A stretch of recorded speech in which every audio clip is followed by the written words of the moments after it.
Good evening, everyone. Oh, we're at Roots 101. Good evening, everyone. My name is Lamont Collins. I'm the founder and CEO of Roots 101 African American Museum. Thank you for coming today. If you don't know about Roots, we've been here 6 years. We've been nationally ranked. Matter of fact, in February, we're going to get the National Stella Award for one of the best black museums in the country. Right here. Yeah. But what I tell young people that we're descendants of kings and queens. So when they come out of here, they walk different, they talk different, and they are different because they understand the excellence they've been in. If you've ever been to Roots, I do it one way, how I started off. I say Roots 101, and you say our house. Y'all know that? Roots 101. Roots 101. Roots 101. Welcome to our house, telling the story of the brilliance of black people. Thank you.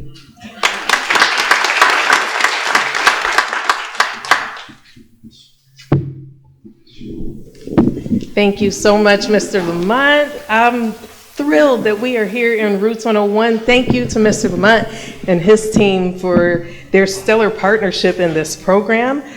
We also thank the Filson Historical Society, Dr. Patrick Lewis, Dr. Jackie Hudson, and Dr. Lynn Fold for their stellar partnership as well. We have so many people to thank, but first, thank you all for being here. I'm just overwhelmed to look out and see all of your faces, and I want to get out of your way as quickly as possible because we have a really exciting program ahead. But thank you to Metro United Way, the Filson, we thank the West Jefferson County Community Task Force, the Earth and Spirit Center, the School of Medicine's Office of Community Engagement, and the Louisville Clinical and Translational Research Center for participating as vendors in today's event. Thank you to the caterers, Black Coffee. Thank you to the bartenders in the Mix Bartending Service. And expressing deep gratitude to our host, the Envirom Institute, and acknowledging our founders, Dr. Roni Bhatnagar, Dr. Ted Smith, and Mrs. Christy Brown. And then our team that's working behind the scenes on it. The heart of our AND Science team is Dr. Joy Hart and Eviana, but we also have lots of people working behind the scenes and in front of the scenes. We have David over here on the sound that makes it possible that you can hear what we'll be sharing this evening. Mary Bentley, Laura, Neshula, Lori, Sean, Millie, Olivia, and Luke from the team that have helped make this possible. Thank you. And we have so many other people to thank, and we don't want to shortchange them. They are listed on the back of your printed program. If you don't have one, please check it out because so many people have poured into this event tonight. We are so excited to have this opportunity to discuss history and science this evening. So first of all, happy Black History Month. Hey! Woo! And because of our very own awardee this evening, Dr. Kevin W. Cosby, we're not just celebrating a month, we are in Black History Season, a term that he has coined and created and cultivated and is manifesting in our community. So we are celebrating for more than a month.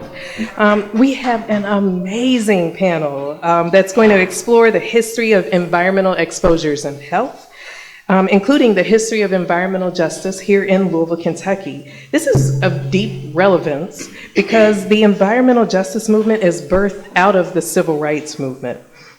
And our speakers are going to move us into conversations about today as well.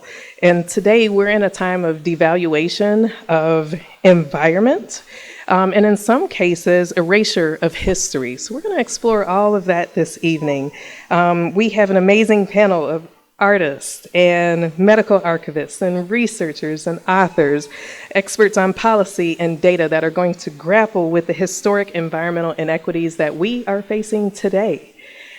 But we also have a very special awardee. The AND Science Trailblazer Award will be presented to Dr. Kevin W. Cosby this evening. Yes, please. When I think of the history of Louisville, you are so deeply woven into the fabric of our community. And there are layers to this tapestry.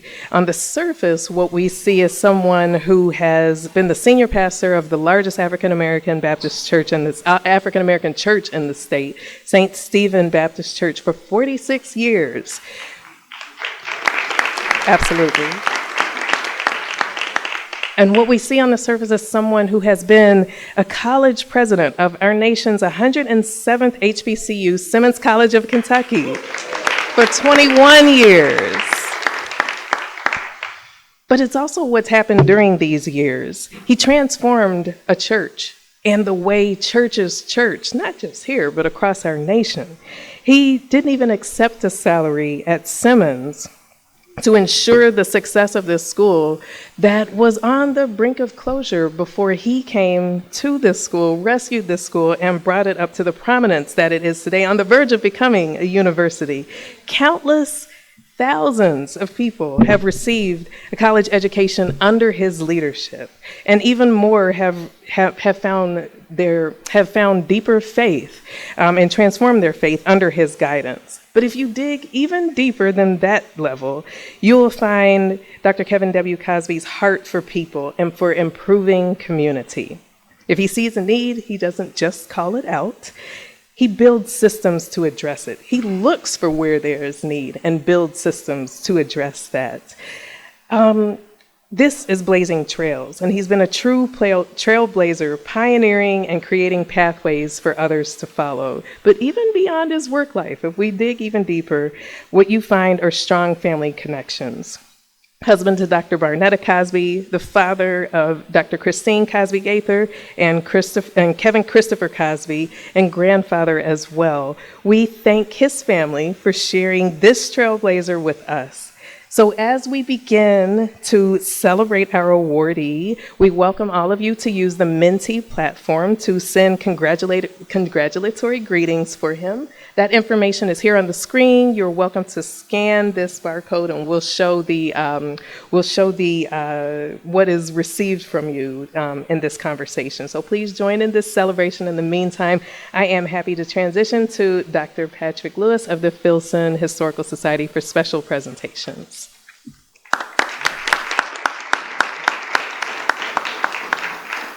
Well, I'm going to speak wearing a couple of different hats. First, we have, to honor Dr. Cosby tonight, a proclamation that Mayor Greenberg sent that recognizes Dr. Cosby for a lifetime of service marked by transformative impact across faith, education, history, and civic life, and for exemplifying the values celebrated by the And Science Forum and its commitment to transdisciplinary leadership with lasting influence.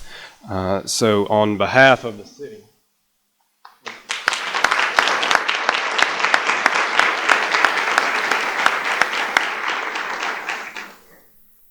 now I'm going to talk as me. I want to express the sincere thanks of the Filson Historical Society to Natasha and all of our colleagues at the Envirom Institute. What an incredible partnership for years now, bringing perspectives of the past into actionable, research-driven action in the present. For too long, we have looked at the world around us and diagnosed the shortcomings, the failures, the degradation of systems that promised a broad-based quality of life. We've worked to understand the causes of that decline, but those of us in the academic world, in both the sciences and the humanities, have failed to connect perspective to action, to push beyond dysfunctional inherited structures to create something that serves the people and their needs right in front of us. This is what our honoree tonight, Dr. Cosby, has done in higher education. In a time of college closure, consolidation, and stagnation across this country, when the value of education and public debate is reduced to a profit and loss equation in the dehumanizing age of the algorithm, Simmons charts a different path. One in its organizational DNA laid down a century and a half ago by its founding generation, men like Reverend Elijah Mars, Dr. William J. Simmons, Charles Henry Parrish. Institution builders, driven by deep faithful convictions, who built national coalitions of support, who watched with pride as their student body grew and the footprint of their campus expanded. Each brick a testament to the good that comes when we meet, shape, and nurture the whole person in body and spirit. Let me speak my gratitude as a historian. In this flourishing era of Simmons, our eyes have seen the glory. we have been witness to what must have lived inside those founders, who rose from bondage to fight for the freedom of themselves and all people and devote themselves to sharing the gifts that had been denied them for too long. Thank you.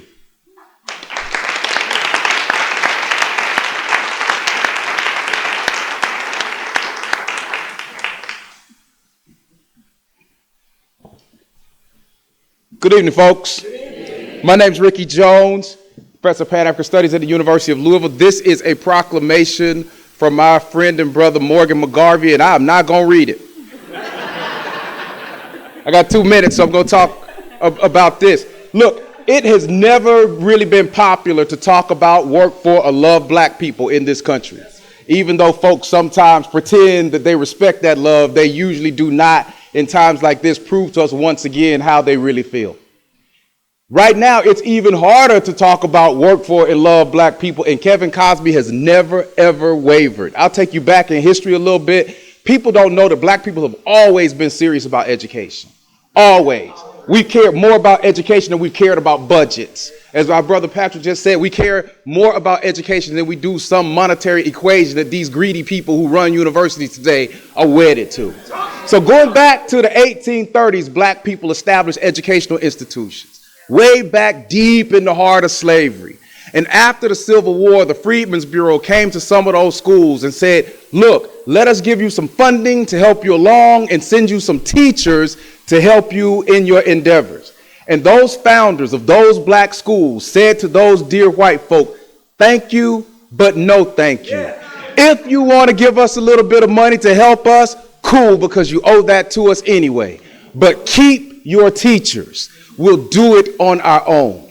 That's the ethic that Simmons College of Kentucky was founded under. That's the ethic that Kevin W. Cosby continues to live by and display every Sunday from his pulpit, because in black America, there is no separation between church and state. Our lives, our gods, our minds, our families, our people are all mixed up into one. And it's Black History Month right now. And Carter G. Woodson, the founder of Negro History Week, before he dies in 1950, he's asked around 1946 or 47, what should we do to celebrate Negro History Week this year? And Carter G. Woodson, who was a cantankerous brother who made enemies of almost everybody, including Du Bois, the NAACP, and any Uncle Tom Negro who was afraid to stand up to white power structures. Carter G. Woodson said, we shouldn't celebrate this year, because what this week really is us celebrating the achievements, the studies of black people every year leading to our liberation. And we haven't studied enough. No study, no celebration. One thing we can never accuse our dear brother, Dr. Kevin Cosby, of doing is not studying. We can't accuse him of not teaching. We can't accuse him of not being strong and standing up. We can't accuse him of making excuses for some of the devilish behavior we see today, because folk are making all kinds of excuses. So we love you, brother. That is really the bottom line. So to summarize this proclamation, it says, whereas, we should play the theme from Shaft. It says, whereas Kevin Cosby is a bad, shut your mouth, we give you this award.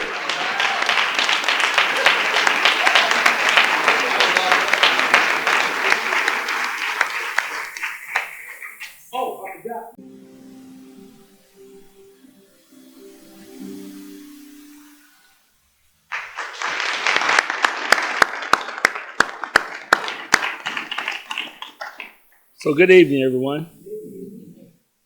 Now, why do y'all let Dr. Ricky Jones get up here and talk? What is that about? I knew you were coming next. It was a setup. But you know what? It was a great setup. So everything he said, I'm incorporating that into what I got to say, right? You know, I have some prepared notes here, and I don't think it'll really do justice when you're talking about someone like a Kevin Wayne Cosby, someone that we all know one way or another. Some people, I would think, Dr. Cosby, would like to avoid you because when you come forward, you have something in mind. You have something you want done. You have something that you think is important. And you're not just saying, hey, I have an idea. You're saying, let's get this done. You're a doer. And I think that's very important. A lot of people talk, some people do. Talk's good, but doing is best. You do all the time, and I think you should be celebrated for that.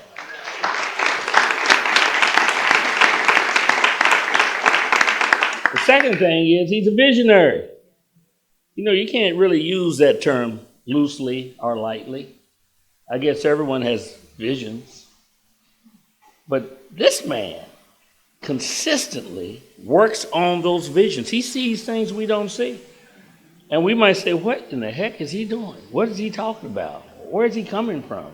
But then all of a sudden you see something concrete taking place. All of a sudden you think that, well, that can't possibly happen. And all of a sudden something substantive takes place. And all of a sudden you see, who says something about institutions? The video? You see something that people can come into, draw from, build upon, and use to project into the future. That's what vision is about when it becomes reality. And that's what he is, a visionary who creates reality. Give him a hand.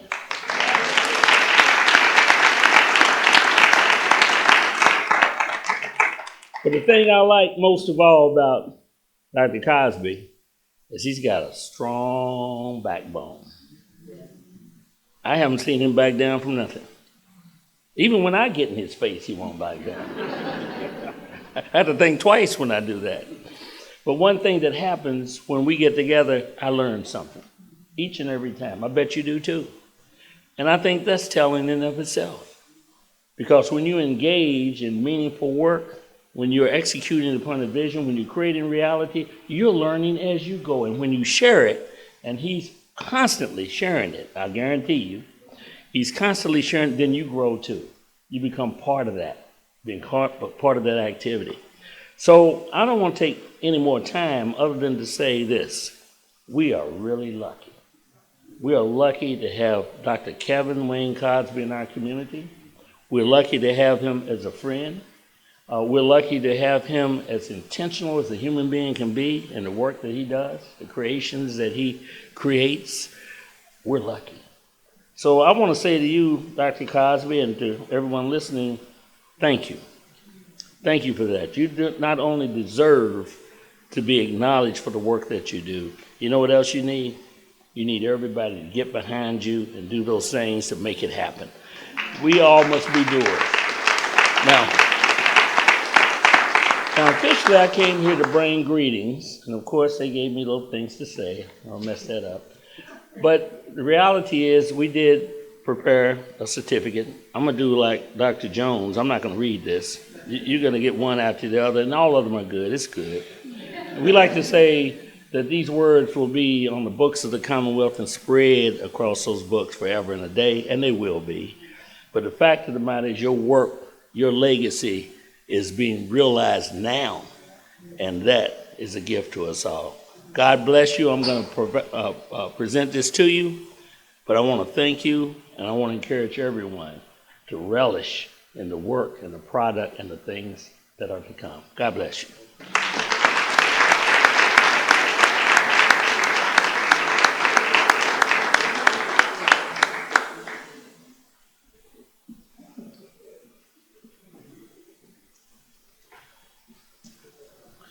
Good evening, everybody. My name is Joshua Watkins. I serve as state representative for the 42nd House District. And before I begin, I'd like to give greetings and send regrets for our minority leader, Colonel Pam Stevenson, who could not be with us this evening. But I have the pleasure of serving as the House Minority Whip, and I'm here to present this citation of appreciation from the House of Representatives in the Commonwealth of Kentucky to Dr. Kevin Cosby. Like many speakers before me, I will call an audible myself and not read the entirety of this citation. But I would like to say a few remarks as a freshman legislator who just not too long ago was a regular person. And being in Frankfort is a really interesting experience. And being connected to community and going to the Capitol is a really interesting experience. Now, Dr. Cosby, I have known you since at least 2009. My father is also a pastor, and I serve as a minister. And one of the things he would tell my siblings and I, he would say, "Son, be wary of a shepherd that does not smell like the sheep." And I find that so interesting and appropriate in today's world, where in a time where we could be helpful and meaningful, another thing my father would say is that you can be loud or wrong, but you shouldn't be both. And oftentimes, I hear people choosing both at the same time. But not you. Not you. We have had calls. We have worked hard. And I've got to see firsthand what many will never see. And that is behind all of the awards and the Sunday sermons, which you do so well, and even the boardroom at Simmons, when no one else is listening, you have a heart for the people that you serve.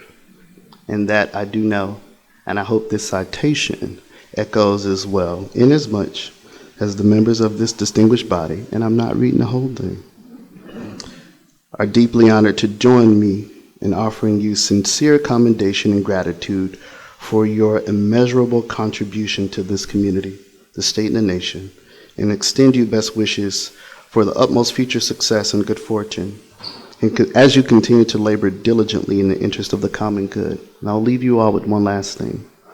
There is a major difference between influence and power. Many of us believe and champion that we have influence. Very few of us, if any, truly know what power is. And we need to think about that as we move forward in a world that seeks to remind us that even though we've come so far, they don't want to see us go any further. Thank you, Dr. Cosby.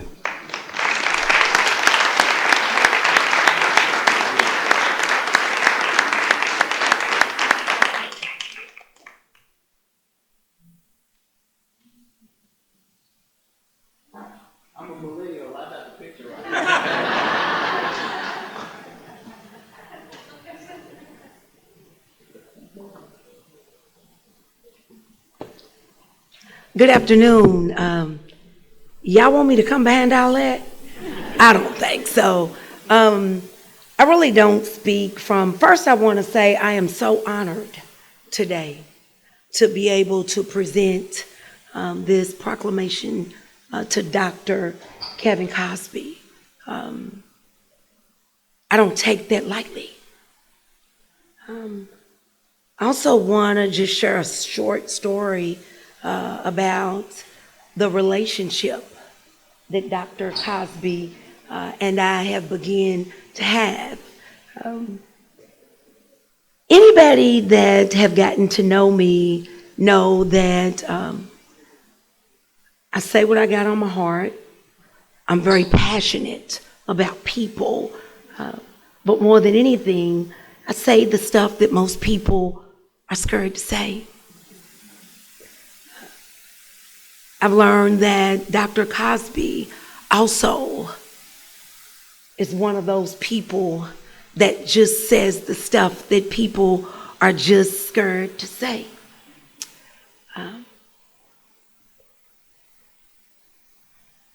The journey and experience that we had normally wouldn't come out like it did for myself and Dr. Cosby. I want to say that Simmons had petitioned to get $6 million from Metro Council, and I was a freshman, okay? And I said, no, we're not giving this church or this school $6 million. For what? And I had people looking at me like, you're gonna actually say that? And I said, yeah. I'm going to be the one to say that. And I did. And after that,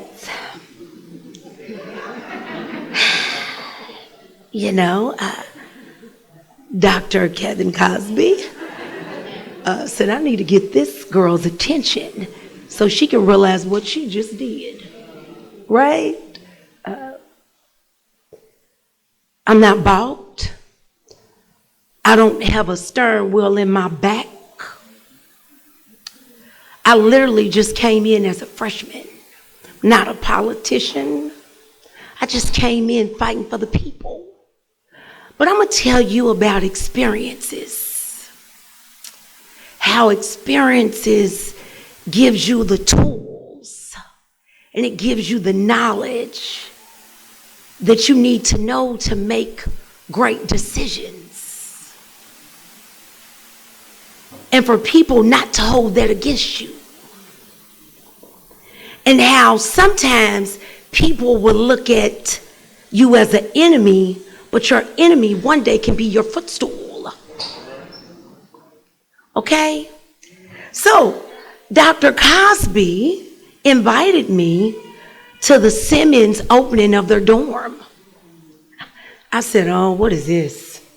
I just turned down $6 million, and he turned around and invited me to this. Oh, Lord, let me go with a bulletproof vest on, Got there. It was life-changing. I walked through those dorms. He didn't have to beat me up because I beat myself up. Every day, life is full of choices. And the choice that I made that day, I regret. But I want to say, he could have held that against me. And let me tell y'all, the next thing that he did, that same day, he said, did you graduate from school? I said, well, no, I didn't finish school. He said, you ought to try Simmons. I thought about it. I said, I ain't going to school where? Simmons, since the day I enrolled, has been the best thing for Tammy Hawkins. It has been a life-changing experience for me. And I want to say thank you. Thank you so much for giving me a second chance. It's not often that people do that. He gave me that chance. He gave me the opportunity that I almost lost. I don't think that I probably even would have went back to school. He seen something in me that I didn't even see in myself. He gave me back some fire. He gave me tools to know that even life after politics, what it may look like. There is no other person that I feel like, nothing in no script that nobody has said tonight can speak. The character was instilled inside Dr. Kevin Cosby. I am honored today to present this Science and Trailblaze Award to you, and I want to say thank you so much. Thank you for being the leader. You're doing exactly what leaders are supposed to do. And not everybody can lead me. I'm not easily led, and I don't easily follow. But I want to say thank you, because one day I'm going to have to do that same thing that you did. And I'm still working on me every day. But having a leader like you, it gives me hope that I can stand exactly where you're standing at. Doing the same things and giving those same tools to someone else. I am so happy and proud to follow behind someone like Dr. Kevin Cosby. Let's stand up and let's give this man an applause.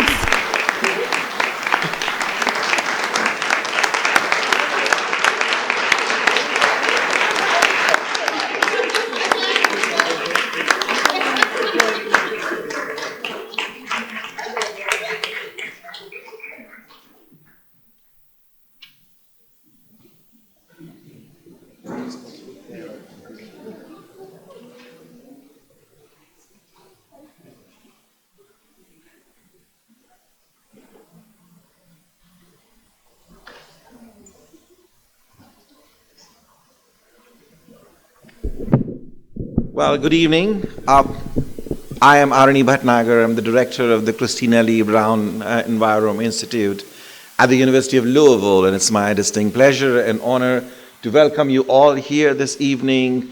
One of the things that the Institute does is to be able to work and live with the community, to be able to understand the issues that concern the community and how we could be not just sort of an academic institution, but also a partner to the people and the city that we live in.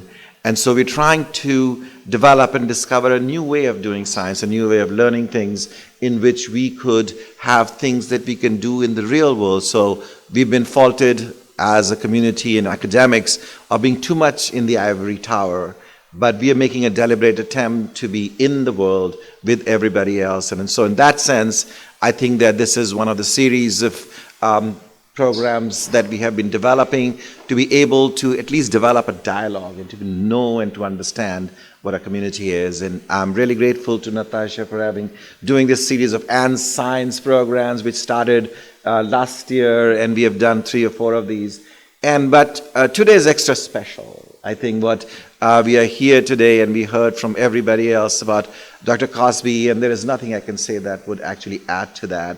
But you, sir, are a leader among leaders, and you have been a guiding light to the entire community. I've been here 25 years in this city, and I've heard so much about you, and I have had the opportunity to learn from you. And the things that I admire the most about you is your value for education and learning, and to be able to be a guiding light among people, and not only just a sort of the black community, but the city as a whole and the country as a whole. And we are very proud that you are with us and amongst us, and we couldn't be more luckier and more privileged to have you working and living here in Louisville with us. And so as a small token of what our appreciation, we want to honor you tonight and with the And Science Award. And as the end of the day, so okay, Natasha.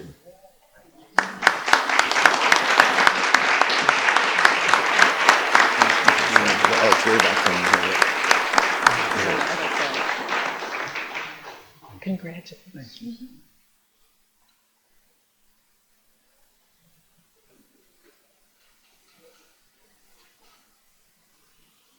Thank you.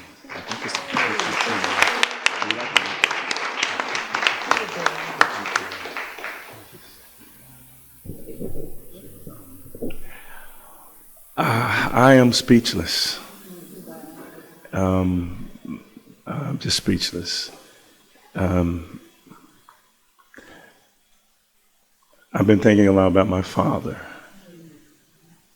My mother died when I was 10 years old. She was a victim of environmental racism. And my father was a sharecropper from Athens, Alabama, who was the first person on either side of his family to graduate from high school, graduate from college, and devoted himself and instilled in all of my siblings the importance of giving back to the black community. And I'm just so grateful for this. This is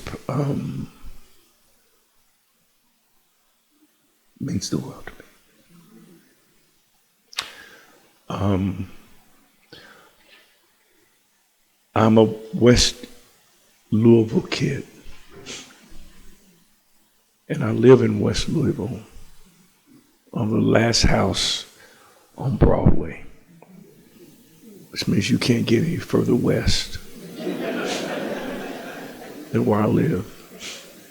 And I guess I live there far west because of how much West Louisville has meant to me. My family was part of that wave of families like the Jeffersons that left West Louisville and moved out into the suburbs. We moved into a subdivision called Barbermead. And we were the first black family in Barbermead, which means I was the first black teenager in Barbermead in the early 70s. It was not a good experience. I was made to feel as though I was ignorant. I would dance and try to entertain the whites who were around me just to be accepted. The only reason I'm standing here is because I could always go back to West Louisville and find an institution there, namely the church, in which there were people in the church who gave me another consciousness about who I was. And while I was being told at the schools, all you can do is play basketball. When I went to this black institution, they hugged me, they affirmed me, they told me who I was, and I believed them. I really believed them.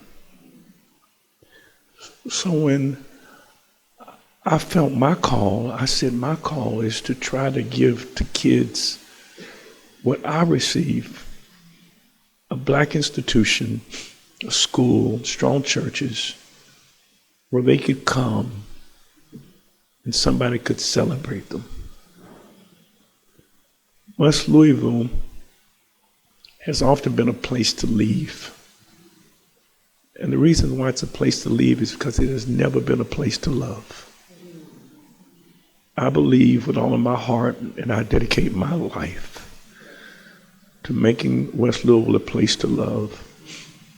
And we make it a place to love when we make it a place to lift through establishing black institutions that are characterized by 3 C words. Institutions that are characterized by Black C concerns. Black institutions should be concerned about black people. Black culture. Black people like Roots 101 should be a place where black people can celebrate their culture. And the final C word is black control. Where black people just don't have influence, but we have power. And that's what I dedicate my life to. And the greatest thing you can do if you love black people is to help strengthen the institutions that black people control that are impacting and affecting the lives of so many black people. I cannot thank you how much this means to me. Thank you so much.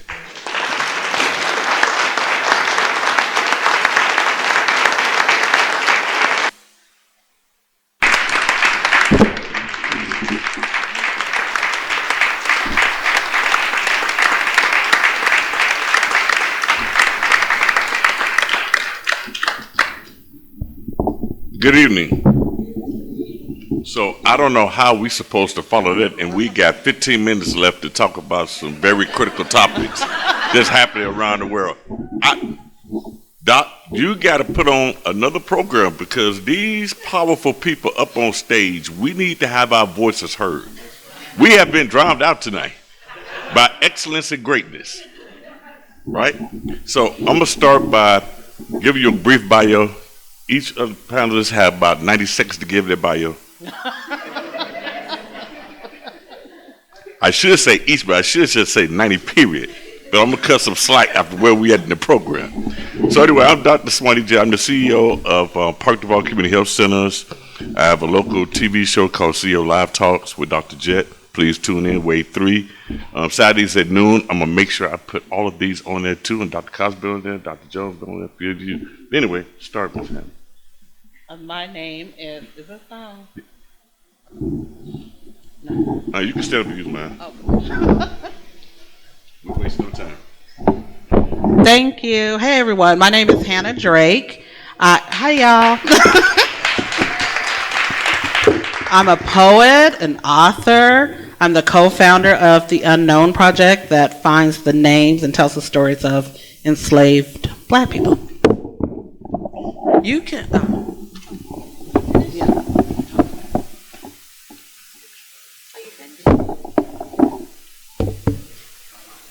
Is mine on?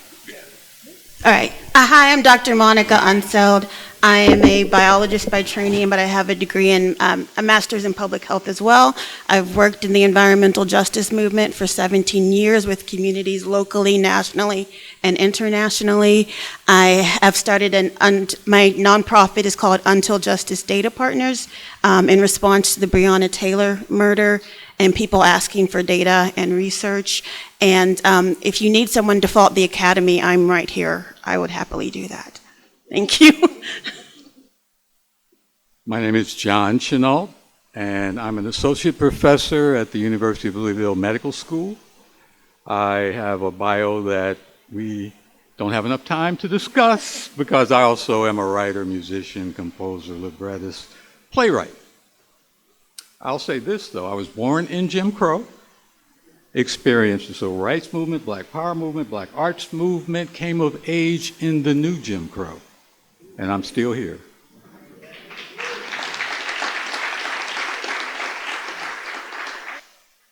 Pohl, and I'm a medical historian and also an archivist at the Filson Historical Society. I'll keep it short, but I did want to make the point that we help people all the time research their families, their neighborhoods, their communities, and all kinds of history topics. So come down and research your family and your life and your history topics that are important to you.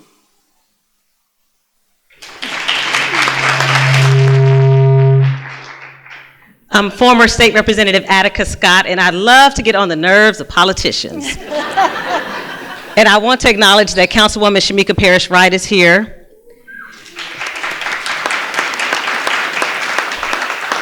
And it is an honor to be on this panel, especially as a proud member of Rubbertown Emergency Action Network for decades.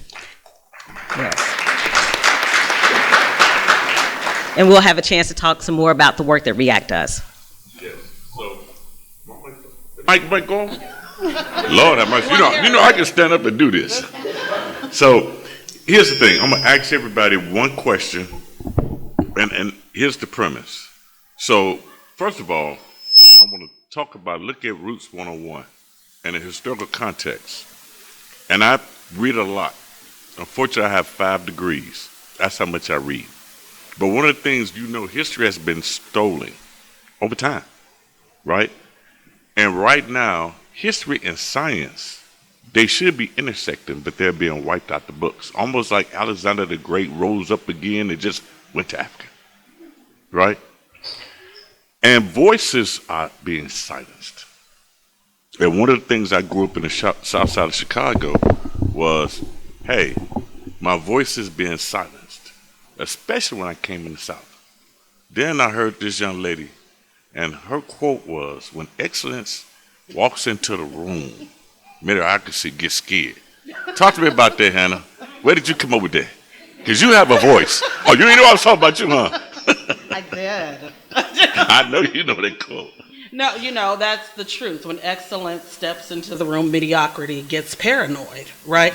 And Black people often shine a spotlight on mediocrity simply by being. Right. And it's everything discussed earlier, everything Dr. Jones spoke about, Dr. Cosby spoke about, is Black people have been raised with a level of excellence. We have all heard you got to be twice as good. So we all know that. So there's a level of excellence when Black people just enter space. And when people see that, then it becomes paranoia. It's because we have put a spotlight on mediocrity. If you look at the world now, and everybody in this administration, I sit back and think, wow, the spotlight is on mediocrity. Because y'all said that was your best. And if that is your best, you are in big trouble. You see what I'm saying? And so anybody that steps up, that's why, say what you want about President Barack Obama, but he stepped up and was excellent. High level of excellence. His wife, the most educated. First lady, not one of the most educated first lady ever. And it put a spotlight on the mediocrity that we see. And so people run around paranoid. I can't help it.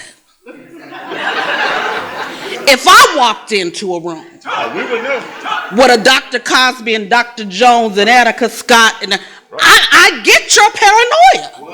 I see why it upsets you. See, but when I walk in, Hannah Drake, because I know I'm excellent, Monica doesn't make me paranoid. It's just two black women being excellent. You see what I'm saying? That's it. With that being said, because I realize I walk into a room now with my hair grown long, people are threatened just based off the look, right? We ain't even talking about the intellect. So, Dr. Unseld, you have a website up, and you can plug in data, and you can plug in the zip code, and you find out about all the contaminants and toxins in the community. Talk about that and the reason you built the website to educate the community. Yes, well, the website is called fencelinedata.org. It's a collaborative website because we believe that data should be free and accessible. So I don't care if you are in a peer-reviewed journal or the Courier Journal, paywalls kill.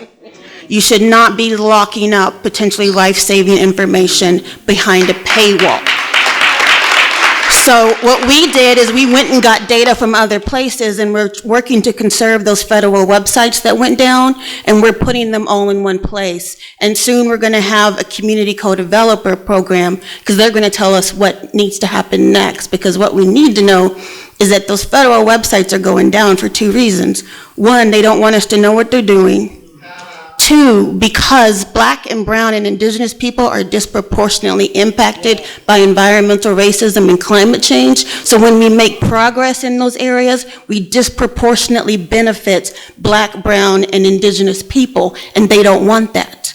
They're doing it so much that Kentucky and Louisiana said, we're going to put limits on community air monitoring. Louisiana is given a $1 billion fine for communities who want to do community air monitoring. Here in Kentucky, they're like, you can do it, but we won't use it. So what we did is we went and got some server space over in Iceland. And we moved to a European-based platform called Nextcloud. So we said, here, we'll take your data and it will chill over in Iceland until you're ready to use it or until the political climate gets better. Yeah, and our approach in that is that we would never go to a community with, say, let me fit you into my research program. Or here's an intervention, you're welcome.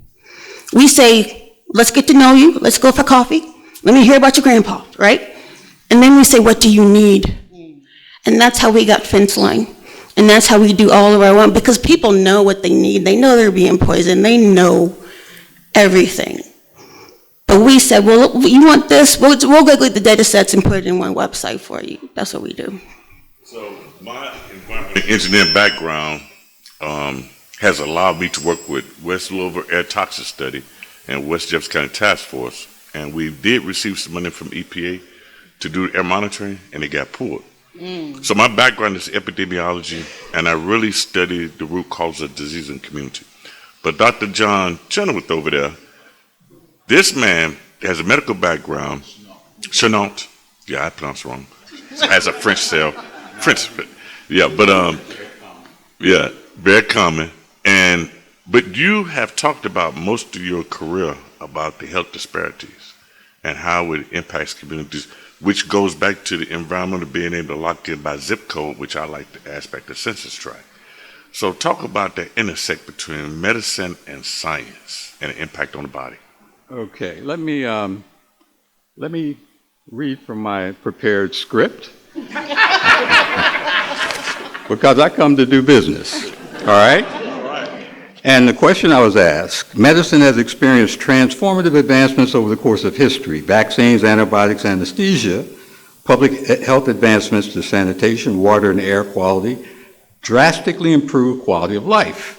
Between 1900 and 2000, we experienced about a 40-year gain in life expectancy. Yet, despite the gains in medicine and public health, health disparities remain. And the question I was asked, can you share about the history of black bodies in medicine in the U.S. and connections to current health inequities? Here we go. Despite the modernization of medicine in the early 1900s, African American life expectancy has consistently remained below that of whites. Currently, it averages between 3 to 5 years lower, a gap that narrowed in recent years due in part to declines in white life expectancy, which constitutes the baseline. Nevertheless, wide regional variances exist in the data, which shows gaps as high as 20 years in some U.S. cities. In Louisville, 17 years as you move east, right? Between 1900 and 2000, roughly 10 million African Americans also died excess and premature deaths from all causes, heart disease, cancers, etc., that equal access to health care, nutritious foods, healthy environments, etc., could have prevented. Right?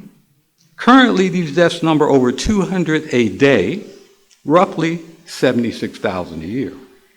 To place this in context, 80% of our health problems are socially determined, meaning they are caused by non-clinical factors. 40% is socioeconomic, meaning income, education. 30% is behavioral, diet and exercise, drug use, sexual activity.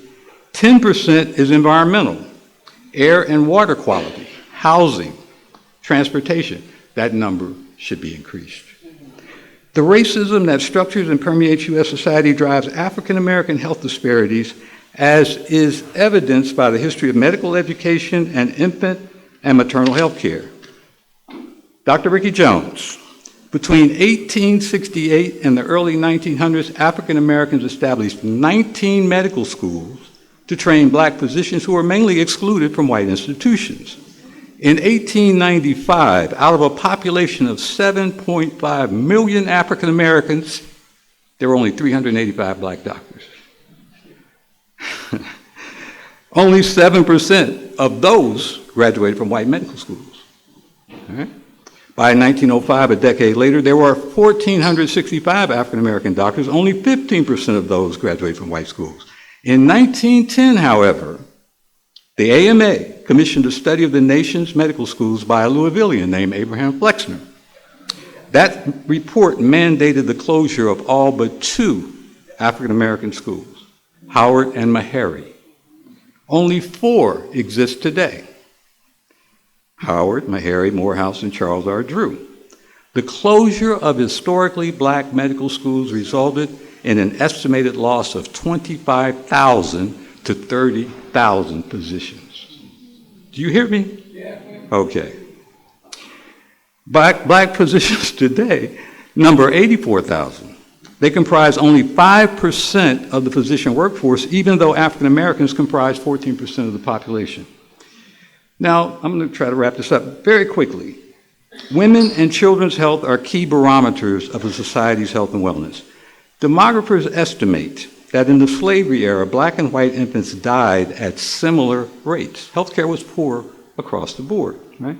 Enslaved infants in 1850 died before 1 year of age at a rate 1.6 times, roughly, higher than that of white infants. While the white infant mortality rate declined significantly in the 20th century, the African American rate increased to the point that is now nearly double that what it was in 1850. All right? CDC data from 2022 indicates that black infant mortality today is 2.3 times higher than that of white infants.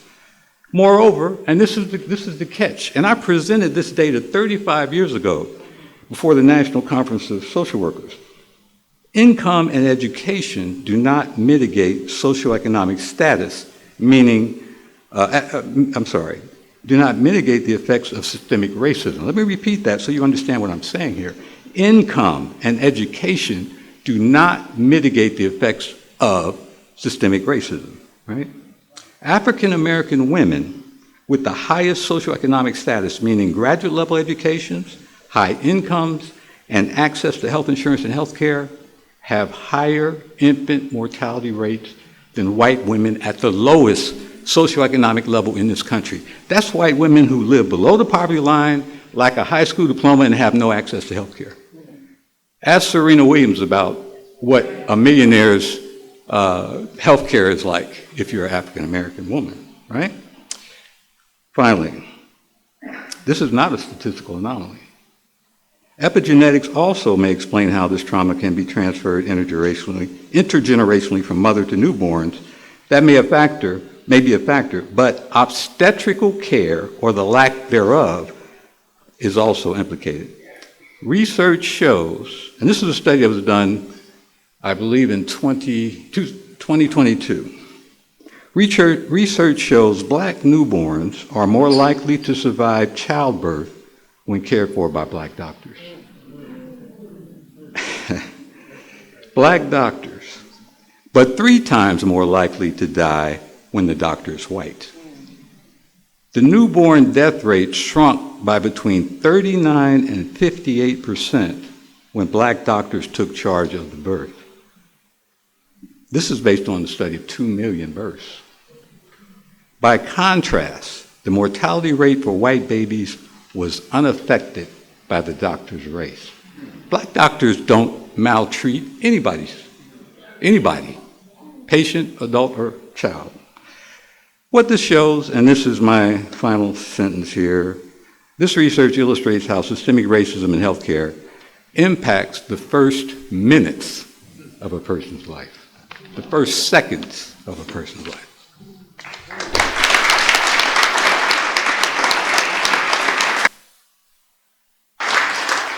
So, Dr. Poe, you recently wrote a book on Waverly Hills, and you really discussed disease, right, and the impact and the history. Talk a little bit about your book. Sure. Yeah, my answer is going to be very local. Everyone hear me? Okay. Yeah. So, at the beginning of the 20th century, tuberculosis ranked as the #1 cause of death in Louisville, responsible for 1 out of every 7 deaths in the city. White city officials and health leaders were well aware that the highest tuberculosis rates were in parts of town with the most dense and poorest housing. But they took very limited steps to actually address that critical problem. In 1910, a tenement housing law had been passed requiring landlords to make sure their buildings met sanitary standards.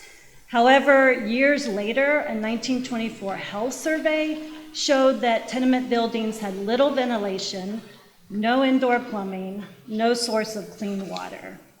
In 1948, the Louisville Urban League did a survey showing the same conditions. For example, landlords who instead of providing indoor bathrooms provided a pit-type toilet in yards serving over 30 tenants. The Louisville Urban League questioned why was the city not enforcing a housing law it had passed nearly 40 years earlier. In addition, Black residents, including World War II veterans, faced a long list of exclusionary practices that severely limited where they could buy or rent. A second big struggle was with health care. The city and the county created public infrastructure to diagnose tuberculosis and then treat patients at Waverly Hills Sanatorium, which opened in 1910. Black residents constantly wrestled with racial disparities within this system. And I'll just cite a few examples. One, in the early 1920s, white city officials wanted to build a new sanatorium at Waverly Hills, and they heavily courted the support of Black voters, promising them a department staffed by Black physicians and Black nurses. At this time, in the early 1920s, no public Kentucky hospital either trained or employed Black medical professionals. In 1926, that 500-bed sanatorium opened, but to white patients only.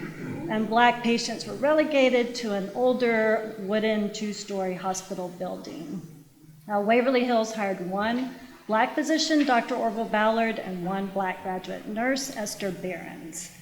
Black leaders pushed for more medical staff, and they set up a program at Waverly Hills to train students from Meharry Medical School in Nashville. And the aim was to recruit more Black physicians to Louisville. In 1953, Dr. Orville Ballard and Dr. Grace James, who was one of those Meharry students who trained at Waverly Hills, became the first Black physicians appointed to the faculty at University of Louisville Medical School. So these are just a few of the examples that of the ways local people push for and pried open public services for patients and positions for medical professionals. Thank you.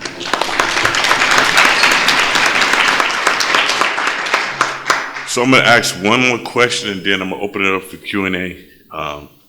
So, Representative Scott, you have done a lot with REACT, and I want you to talk about environmental injustice and Rubbertown and health outcomes, because there's a lot of injustice in that. Absolutely. So, and I know Dr. Unseld can talk so much more about this than I can, but I will say this: when we talk about environmental justice, especially here in Louisville, we can't separate history from science. In Rubbertown, you see the connection immediately. The data shows higher asthma rates, cancer risks, and chronic respiratory illnesses in nearby neighborhoods. I know my great uncle, who I lived with, he and my great aunt for years, died with 4 forms of cancer in his body, and he lived about a block and a half from the first plant. So history explains why these neighborhoods ended up there in the first place. We know that when Louisville started building housing for Black folks at the edge of the 9th Street divide, it was in the midst of environmental degradation. So there's segregation, there's redlining, and there's decades of disinvestment. Black families weren't just living near chemical plants by coincidence, like we see along the Rubbertown corridor. Policy put them there, and that's why I'm a policy advocate. Policy kept investing in industry while ignoring the health of the people breathing the pollutants.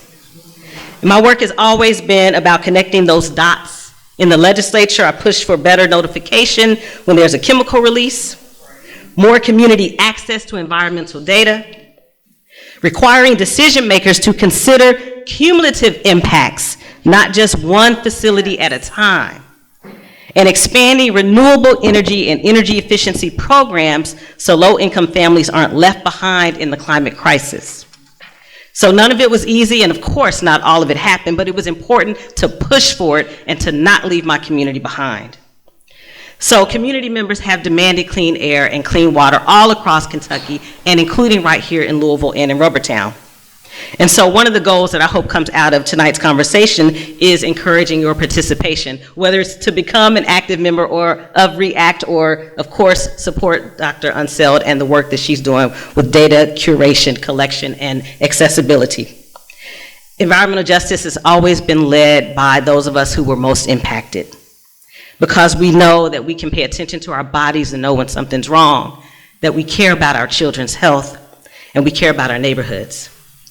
So I'm thankful for the opportunity to be here at Roots 101 having this conversation, and I know this conversation has to continue outside of these spaces, and sometimes that means confronting and challenging your favorite politicians if they're not standing up for our communities as it relates to environmental degradation.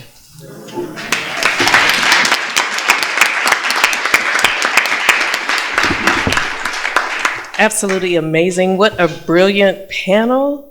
So grateful to be here. And you're probably wondering, what is she doing here? So I'm stepping in for Dr. Jett here to lead us into Q&A. So if you have questions for our panelists, we would love to have your questions to continue this dialogue. Hopefully you received note cards as you came in. You are welcome to use note cards and pass them over. We also have microphones. There. We also have microphones, so you are welcome to come to the mic. We just ask that you please say who your question is directed at among the panelists.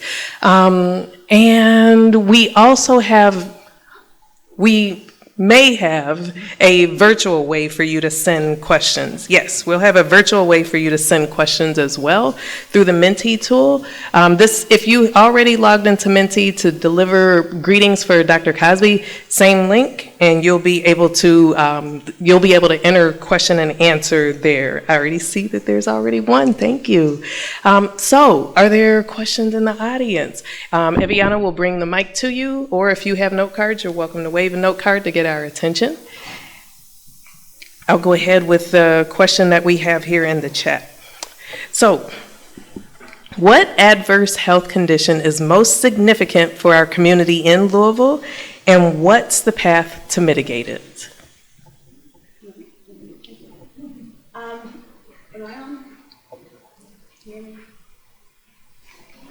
All right, thank you. That's a very difficult one to answer because cancer gets the attention.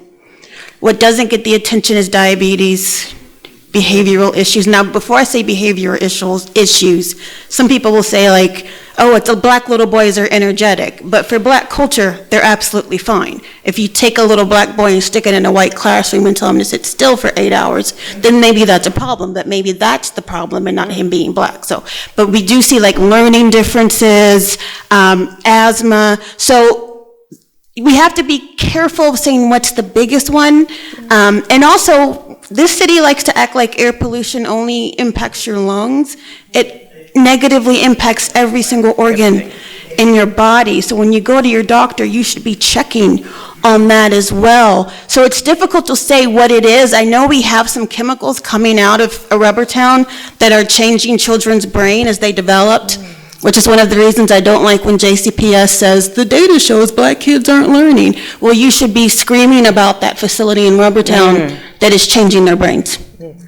And then another thing that causes lead. We never banned lead in this country, so now it's in toys. It's in plastics, it's in your shower curtain. So we're seeing those impacts, and with cumulative impacts, it's not just multiple facilities, it's non-chemical stressors like racism and classism that already knock back your immune system that mean you can't fight what's coming out of chemours. So that's a difficult question because there's so many things. It's just take care of yourself and support REACT. I have a team of 8 people around the nation paid just to back up REACT. So just ask your doctor about everything, question everything. Don't be scared, but be mad at the people you should be mad at. Yeah, sure. Go ahead, Dr. Chenault. I would like to follow up on the comment about lead exposure. General Motors introduced lead, ethylene, to gasoline in the 1920s, knowing full well its harms. The men who manufactured it died, many of them. It was so bad they hallucinated during the manufacturing of it. There was a whole known history of that as well. Lead was not removed from gasoline technically until 1996. In the interim, we had the interstate highway system, which in many cases ran right through the heart of black communities. Even land was taken from black communities to build these highways. If you're born in a certain period of time, it's believed your IQ has declined as a result of all of that lead. Keep in mind, lead's a heavy metal. It doesn't go anywhere. It also reduces our ability to control our impulses. So there's a correlation between lead and crime, right? So this has been going on for a century now. They've been polluting the environment with lead, which is not going anywhere. The other part of this that we need to connect the dots to is how air pollution impacts cognition.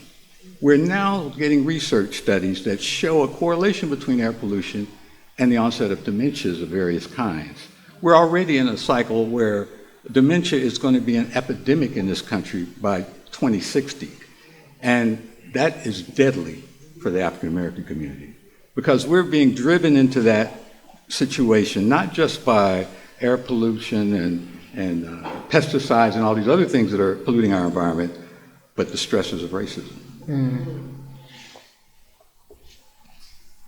I felt a collective breath on that last statement. When you mentioned what is the largest or the most adverse, I thought ignorance. Ignorance. we live in a country where it seems ignorance is rewarded, you know, and now practically everyone has a phone. You're walking around with a computer in your hand. Ignorance is a choice at this point. And all of these things anybody could talk about. All you need to do is look it up, go read, go learn, go research. You can draw a line back from everything that was mentioned, everything. You can draw a line right back to the history of enslavement in America. And America just wants to leapfrog over that part. Everything has an origin story. Rubbertown didn't just, oh, look, and we looked up and here was Rubbertown. You know, oh, we looked up and black maternal death rate. You know, oh, we just looked up and the air's bad. What happened?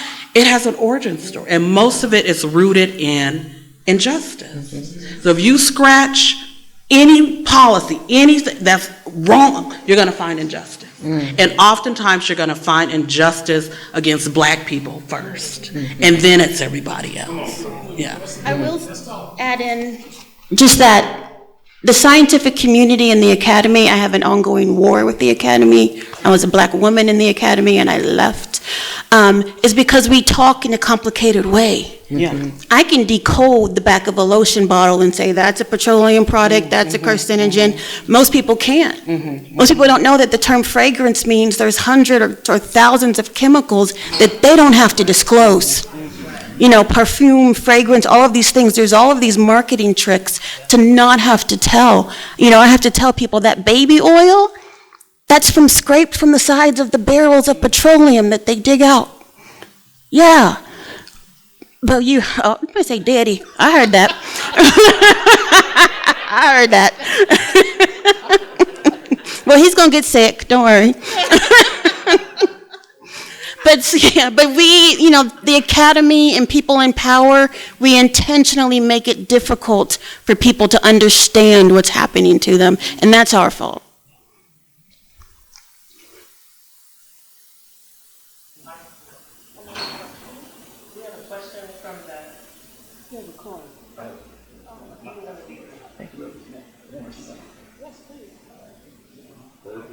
For anybody but for Dr. Chennault, how have you remained so strong throughout history and your experiences? I grew up in South Central also and experienced things with my friends and stuff like that where cops wouldn't show up because we're on the other side of the railroad. Even though one of my friends was injured and broken arm, it took him 2 hours to respond. And his mom was able to get off work and get to South Central before. How do you remain so strong and throughout history and throughout your experiences? Well, I will say that I spend most of my time upgrading my ignorance. I recognize what I don't know.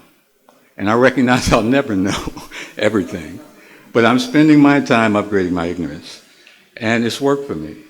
It's worked to the point where I can sit here before you now and tell you I have a 9th grade education. I never finished high school. I don't have a high school diploma or a GED, and I have 4 college degrees, right? I was able to trick my way into undergraduate school, right? And it's about perseverance, it's about taking the skills that you have. So I was a writer, and I was a musician, and I used that to leverage my way to get into undergraduate school. And from there, I was gone. I did what I needed to do and went on. So what I find as a source of strength is an insatiable curiosity. It keeps me going.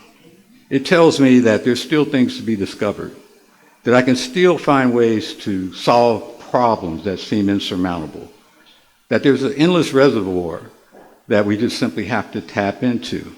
Our own history, and in my case, I rely heavily on my ancestors. And I've spent an inordinate amount of my time researching to discover who they are, the white ones and the black ones. And so with that as my guiding point, I'll just simply say, I was speaking earlier about this. My earliest identifiable ancestor, enslaved ancestor that I know by name, was born in Madison County, Kentucky in 1790. Her name was Miranda. She was owned by one of the wealthiest slave owners in the state of Kentucky. He did not free her. She stayed in bondage until she was 75 years of age. She lived an additional 15 years. But here's my compass. From her come 2 physicians, a college professor, formerly an associate dean of a college years ago, also school teachers, computer programmers, etc., military veterans from the Civil War and World War II as well. So I know that's a long-winded answer, but the strength comes from your roots. And the fact is, I did talk about the challenges of infant mortality, etc. At the same time we have these challenges, our female ancestors, in dealing with all that trauma and stress, still generated resilience, still reproduced resilience in the womb. And that's why we're here.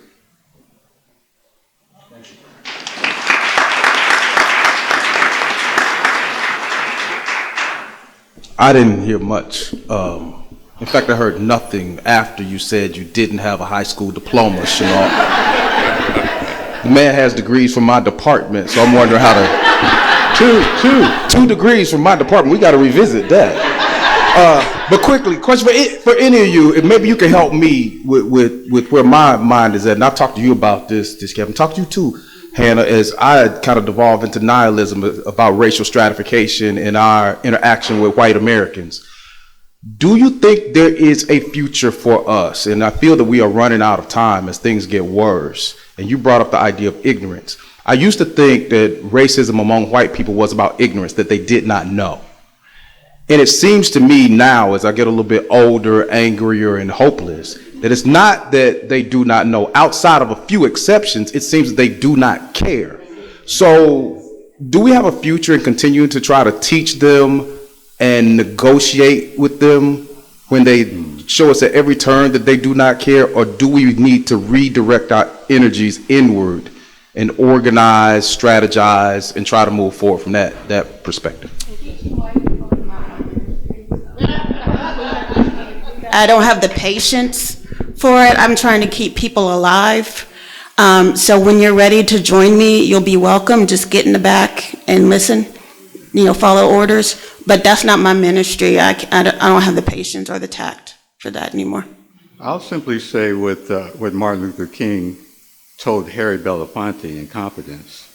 He said, "Harry, I am deeply afraid that we're integrating into a house on fire." Right? I'm deeply afraid that if we think that we can integrate into this society, this culture, that we are committing suicide.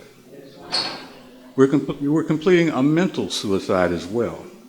We need to stop thinking about that and think about what we can do to improve the quality of our lives, to improve our educational systems. If we have to teach ourselves at home, and I would suggest this, the reason why I could do that is because my mother and father sat me down before I even went to school and taught me how to read and write.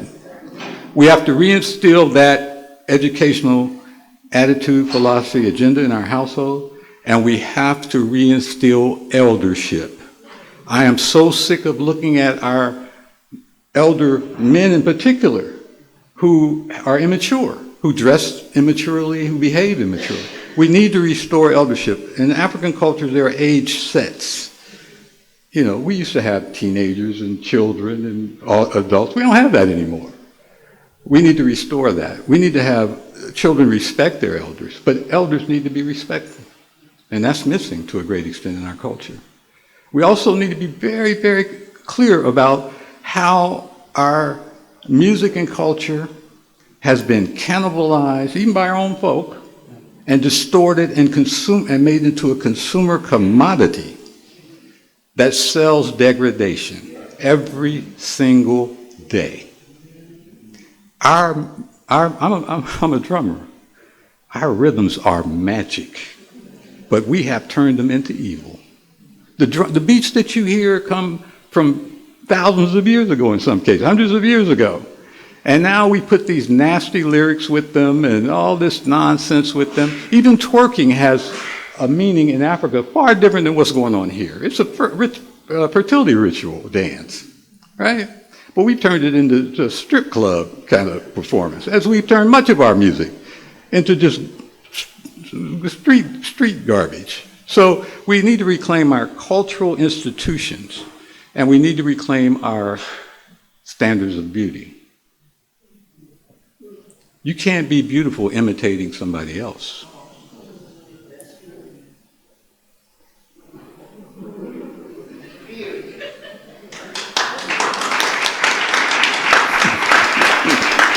So we've got 3 questions we're going to try to squeeze in. First question, and I believe this is directed to anyone in the panel. Where can we learn more about the 17-year life expectancy difference in Louisville? So that's the difference between your life expectancy in West Your Louisville life compared to East. expectancy and your zip code and skin color correlate. All right? It varies across the country, but there's quite a lot of evidence about the variations in life expectancy. One of the worst is Chicago. On the west side of Chicago, people live 20 years on average longer than people on the south side. 5 miles distance, right? You have neighborhoods in New York, like in Harlem, where there was a time when people in Bangladesh had a longer life expectancy than a man in Bangladesh will live longer than a black man in Harlem. So it varies, but there's abundant resources for finding that information.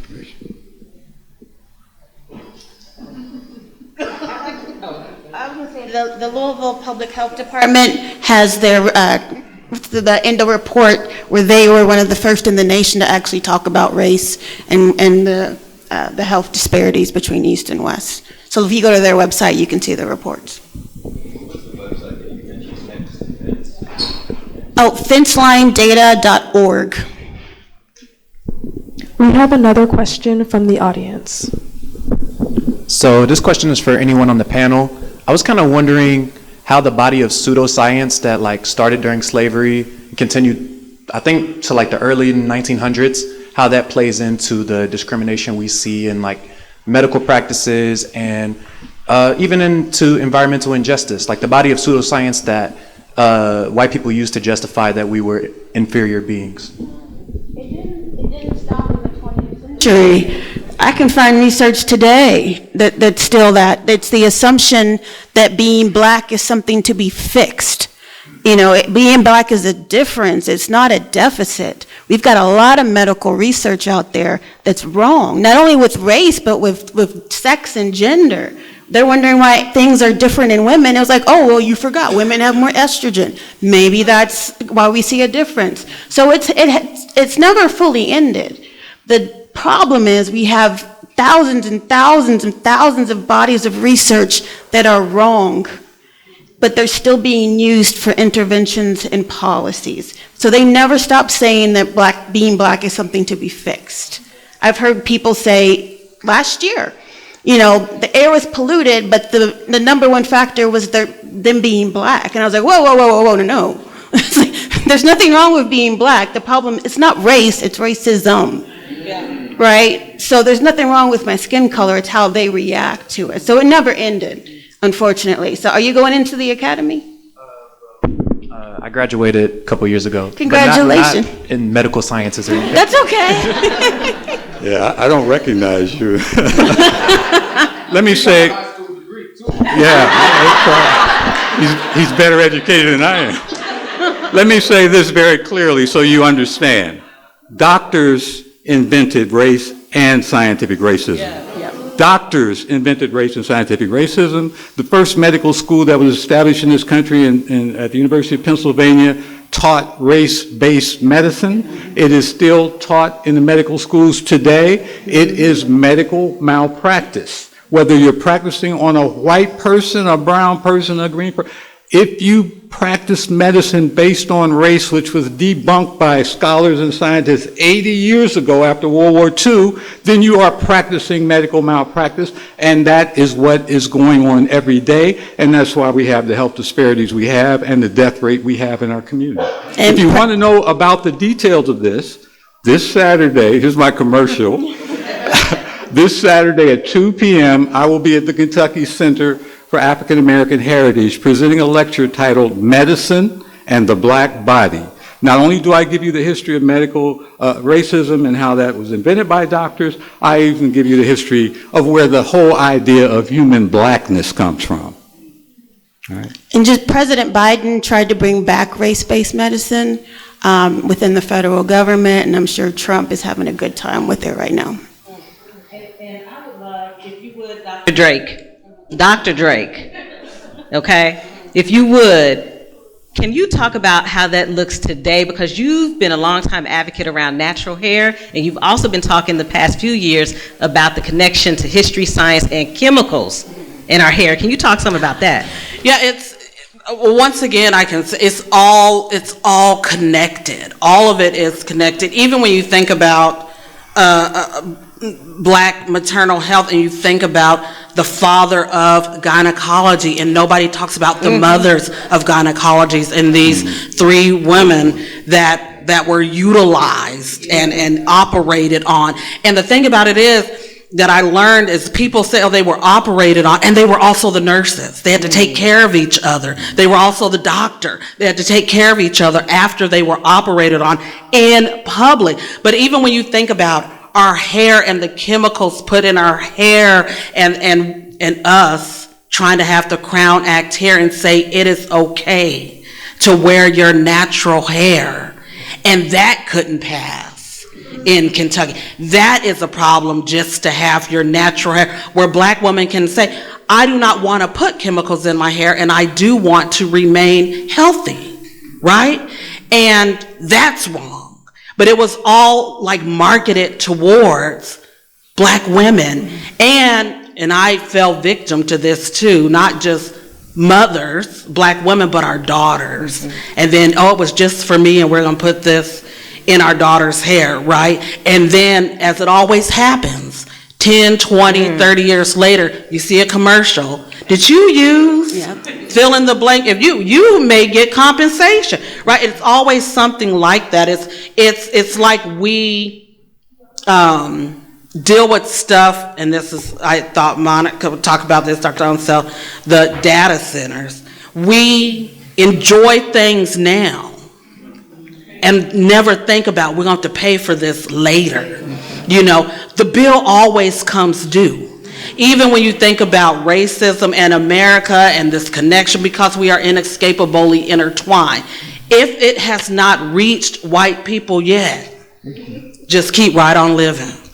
You all see what's happening in Minneapolis. Just keep living. It will get to you. All of these things. The air isn't just going to be polluted over Rubber Town, and then it's going to stop, and everybody's going to be okay. The water with these data sets, it's just going to go away from a certain neighbor. Eventually, it will happen too. The problem is, and then I'm done, the problem is, this is the problem in America. America has this, and the world really has a problem. Oh, it happened to black people first, so we don't really care. Because it's happening to black people, and it's happening to poor white people, and it's happening to brown people, and we really don't care.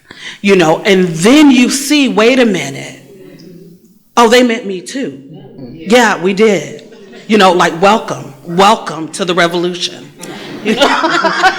Get in the back. Go to the back. Yeah. I wanted to pause to give Dr. Ansel a chance to respond, but we'll. Oh, sorry. Okay. I can say it to her. I was just going to say, like, my nonprofit, along with Black Women for Wellness, Los Angeles, and we act, so Peggy's 3 black women, we were a part of the coalition that got Johnson & Johnson to remove asbestos-linked talc off the global market. So what these companies do, thank you.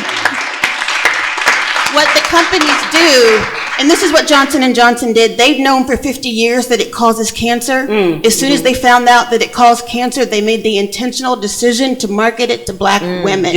So when you see Gain, all these fabric softeners, these commercials with black people, I always say, oh, they know. They know it's dangerous, so they're intentionally marketing it to us. I feel like we're getting a preview of Beauty and Science, so I'm just going to go ahead.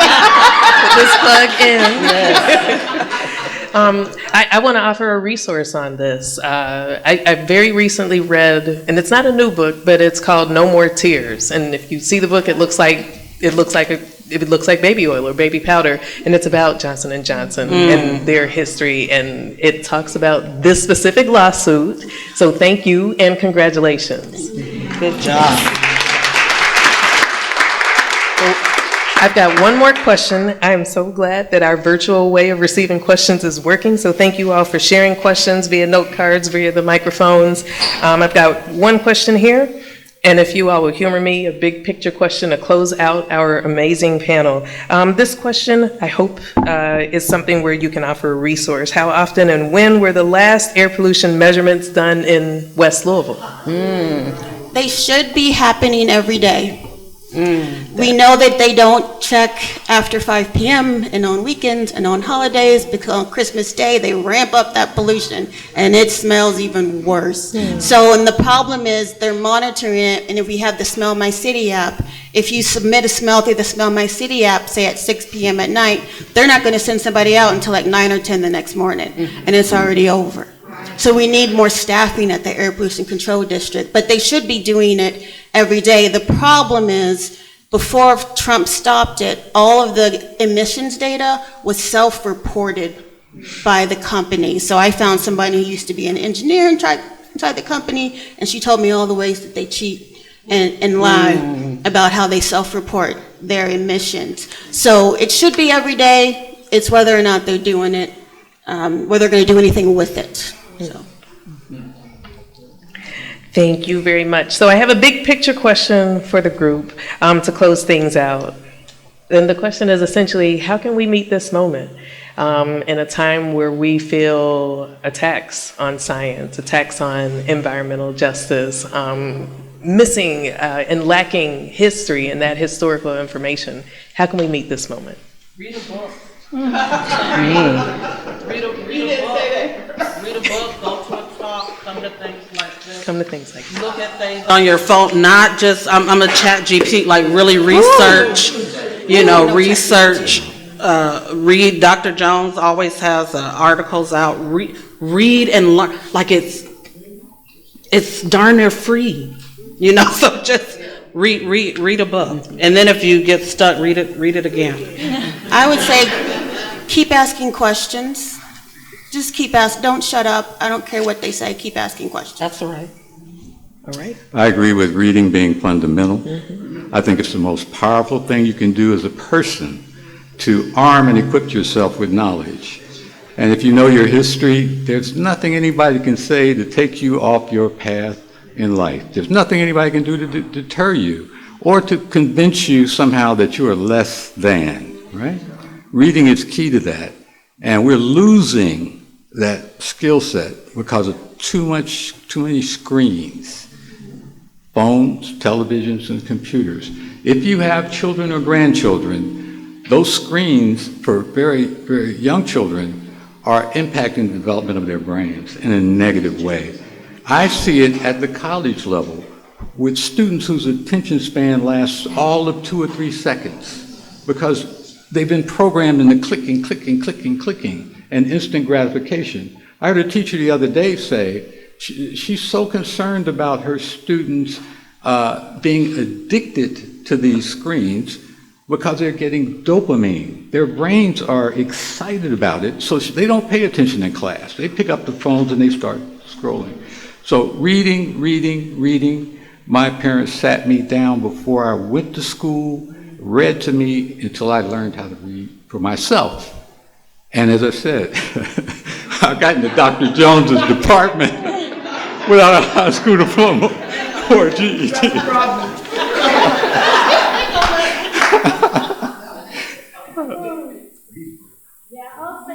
We absolutely have to act locally, support these local organizations, places like Roots 101.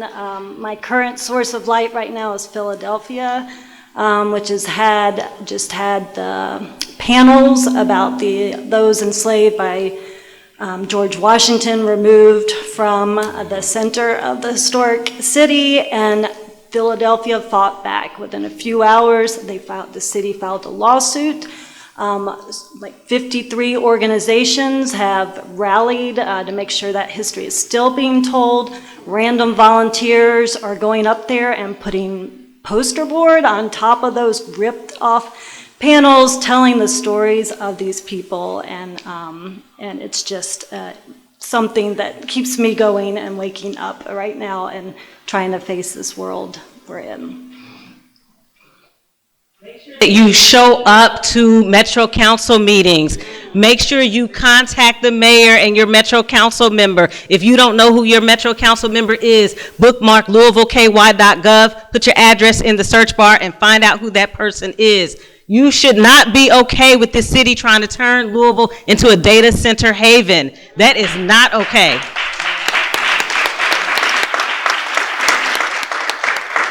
You should not be okay with the South End and Cane Run Road becoming the next place that environmental degradation is going to happen because it's right around the corner. We need to, like Hannah said, invest in air pollution control district air monitors. Like Dr. Unseld said, invest in air pollution control district monitors. The budget cycle is about to start in the next 6 to 8 weeks. It's already started in private behind closed doors.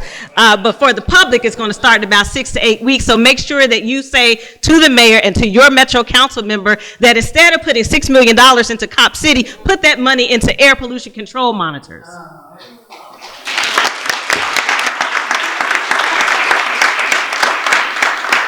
What an amazing panel. We are leaving here with some marching orders. So we have been asked to challenge ignorance. We have been told to read, that access to what we need is at our fingertips most of the time.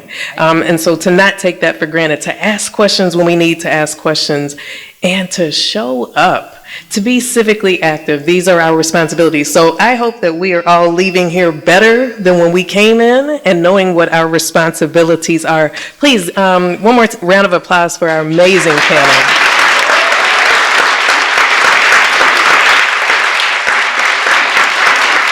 And thank you also to Dr. Swanee Jett, who was the moderator of this panel. Certainly appreciate him and appreciate him giving me the opportunity to hop right in. And thank you all.